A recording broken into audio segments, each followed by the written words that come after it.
في كل مشروع وفي كل فكرة بنيتها في الانترنت الا وكان وراها بزاف ديال الدروس اللي غادي نحاول نبارطاجيها في هذا البودكاست مع العالم ومع المغاربه بالخصوص. معكم ايمن، هذه 8:30 من مدينه بريده الجميله، وقدامي واحد الغروب ديال الشمس اجمل. ومرحبا بكم في حلقه جديده من البودكاست ديالي. في الحلقه ديال هذا البودكاست اليوم غادي نحاول نهضر على لا ستاك تكنيك اللي كيحتاجها اي اندي هاكر باش يبدا البروجي ديالو ويلونسي المشروع الرقمي ديالو في الانترنت. وكأي واحد باغي يلونسي المشروع، في البداية ديال المشروع كتكون بوحدك. الوقت والفلوس والجهد يا اما تيكونوا محدودين يا اما تيكونوا منعدمين. ما عندكش فريق، ما كاينش تيم من وراك من جوا البيسي ديالك. دي فوا تقدر تكون ديفلوبر ودي فوا تقدر ما تكونش ديفلوبر، وهنا تيزيد تصعب عليك الامور يعني. بالنسبه ليك انت كفاوندر باغي يلونسي ام في بي بسرعه، ما كتحتاجش واحد لا تكنولوجي ولا واحد لا ستاك لي سوفيستيكي باش تبني داك المشروع. تقدر تبنيه بوردبريس، تقدر تبنيه باي سي ام اس موجود، كيما تبنيه من الزيرو الا كنتي ديفلوبر، وكيما تقدر تستخدم الادوات الاي اي اللي كاينين في 2025 دابا.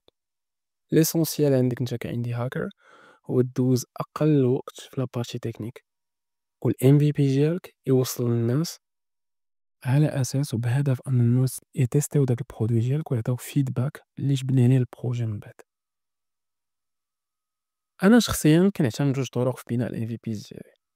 كاينه الطريقه الاولى باعتبار انني ديفلوبر، فكاينه انستاك تكنيك اللي واجده. باش نقول واجده تيخدم بها العالم كامل، تقدر تلقاو بويلر بليتس فين ما مشيتو كتانستاليهم من عندك كتبدا البروجي وانت مرتاح. منفكرش وداك الجهد اللي غنديرو في التفكير كنحيدو عليه وانا مزيان. نهضر على لا بارتي اللي هي فول تكنيك في الاول. بزاف ديال لي بروجي ديالي بديت اسهل حاجه كاينه دابا حاليا يقدر ياخدها اي ديفلوبر، رياكت بالنسبه للفرونت اند مع تايلوين سي اس اس، اوبن اي بي اي باش يجينيري الكونتوني ديالو، فاير بيز ولا سوبر بيز على قبل ستوريج ديال الداتا ولا الاوثنتيكيشن. وبالنسبه لابارتي ديبلويمنتس بيان سور ما غاديش ندير حتى شي سي اي سيدي معقد، وغادي ندوز تو سامبلومون من فيرسال ولا من نيتليفاي. وكنعاود نأكد على انه الهدف عندك انت كاندي هاكر باغي له ام في بي للسوق هو لا فيتاس، هو السرعه، انك تحط داك البرودوي في الايدي ديال الناس وما كاينش لا ستاك تكنيك. علاش اختاريت هاد لا ستاك بالضبط؟ بالنسبه للرياكت ولا نيكست الا كنتي مهتم اكثر بالاي سي او، فهما دو فريم وركس اللي كيتشابهوا حاليا. المجتمع ديال لي ديفلوبور اي واحد قلتي ليه رياكت ولا نيكست غادي يقول لك كنعرفها، ساهلين مدعومين وموراهم واحد الكوميونيتي كبيره. يعني ما يمكنش ما طيحش في شي مشكل لا في الانستالاسيون لا في لي فيرسيون لا في الباكاجز، وما يمكنش تلقى الجواب ديال المشكل ديالك في الانترنت.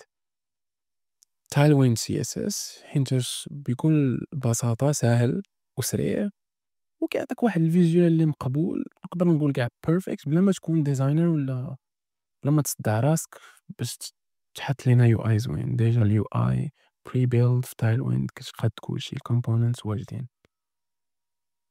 بالنسبه للباك اند والداتا عندك فايبيز ولا سوبر بيز، الا كنتي كيعجبك تكتب لي الاس كيو ال ولا كنتي كتفهم في الاس كيو ال تقدر ديرهم بجوج. تيعطيوك لا بوسيبيتي انك دير الاوثنتيكيشن بحال نيكست جي اس اي تعطيك دير الاوثنتيكيشن. ميمكنش تبيلدي اوثنتيكيشن سيستم من الاول بوحدك حيت غدير الوقت وهذا ما فيش في صالحنا الا كنا غنلوحو ام في بي بالزربه. وإلا كنتي باغي شويه الفليكسيبيليتي ولا باغي عندك فيتشرز اللي معقدين شويه بزاف، ف اكسبريس ونود في الباك اند تيعطيوك هاد الفليكسيبيليتي. بالنسبه للذكاء الصناعي وما كنتخيلش شي ابليكاسيون في 2025 ما مدعوماش بالذكاء الصناعي، فكاين اوبن اي بي اي كافيك في الاول. ممكن لك تختار من بزاف ديال المودلز اللي كاينين ولا ال LLMs اللي موجودين على برا من غير اوبن اي، واوبن اي حتى هو مزيان. بالنسبه للبيمنت الا كنتي كتبني في شي ساس ومحتاج الناس يخلصوا على السيرفيس ديالك، فسترايب ساهل لا في السيت اب ديالو ولا في تكونفيغوريه على حسب شنو باغي، واش باغي دير واحد subscription system ولا باغي دير pay per use system. كلشي ساهل في سترايب، وعندهم واحد الاي بي اي اللي مدوكيومونتي مزيان. بالنسبه للاستضافه ولا لابيرجمون فافيرسيل ولا نيتليفاي وهانجا مزيان. وبيان سور ما تنساش جيت هاب باش تفيرسيوني البروجي ديالك.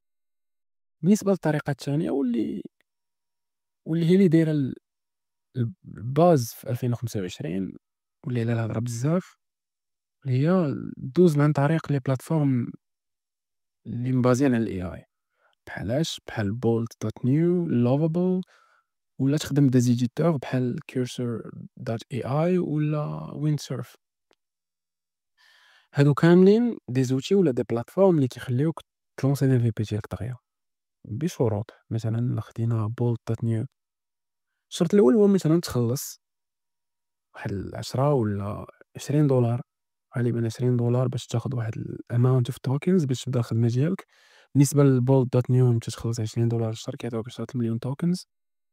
الشرط الثاني هو تكون كتعرف تبرومبتي مزيان. ملي تنقول تبرومبتي هو تشرح لهاد التول ولا لهاد البلاتفورم ديال اللي غتبني لك الام في بي ديالك شنو باغي بالضبط. يعني ديك البرومبت الاولانيه كديتاي فيها كلشي من ستاك تكنيك اللي غادي تخدم بها، وغالبا تيخدموا بهاد الستاك اللي ذكرت في الاول، الفيتشرز اللي غيكونوا في الاب ديالك. وهنا كنصحك ما تفوتش تو فيتشرز، ومن بعد غادي في شي ايبيزود اخرى نشرح علاش. الرولز اللي ما خصهمش يديباسيهم هو تيكودي، وبيان سور الباكاجز اللي خصو يحترم هو تيكودي بيان سور الام في بي ديالك. يعني هادو هما الشروط اللي كيخصك تتبع كإنسان باغي يبني الام في بي ديالو فوق هاد لي بلاتفورم هادو. وبيان سور ما كيهمش تكون كتعرف الكود ولا لا. الجمال هي انهم مكنهاش برومبتي مزيان وهو غادي يخرج لك سيت في 5 مينوت الحاجه اللي اكسترا اورجينال في 2025. بيان سور حتى هما كيعطيوك البوسيبيليتي انك تانتيغري سوبا بيز بكليك واحد، سترايب بكليك واحد، وديبلوي بكليك واحد.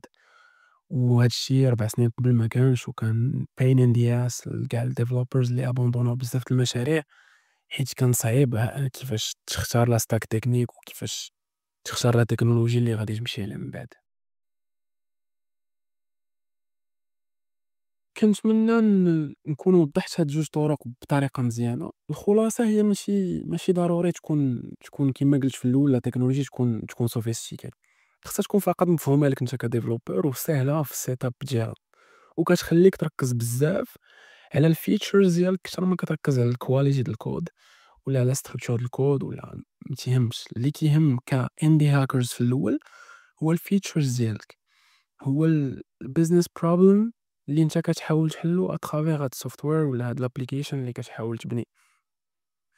الهدف ديالك انت كاندي هاكر في 2025 هو توصل للماركت في قل من 30 يوم. الا قدرتي توصل ليه في 15 يوم فراه مزيان. ما يمكنش وامبوسيبل تبقى تكودي عامين في 2025 ولا تكودي 6 شهور ولا عام باش تحط ليدي ديالك للماركت. ما يمكنش سيرتو قضيه ولات سهله بزاف عندنا. كنشكركم بزاف الى وصلتوا حتى لهاد البارتي. الى عجبكم البودكاست والحلقه ديال هذا البودكاست بارطاجيوه مع شي صاحبكم تيبني شي حاجه من الصفر بوحدو باغي لونسي لي في بي ديالو. خليو كلمه ولا جوج ولا كومونتير على الحوايج اللي عجبوكم واللي ما عجبوكمش في هذه الحلقه، ونتلاقى بكم في الحلقه الجايه. كان معكم ايمن، شكرا بزاف.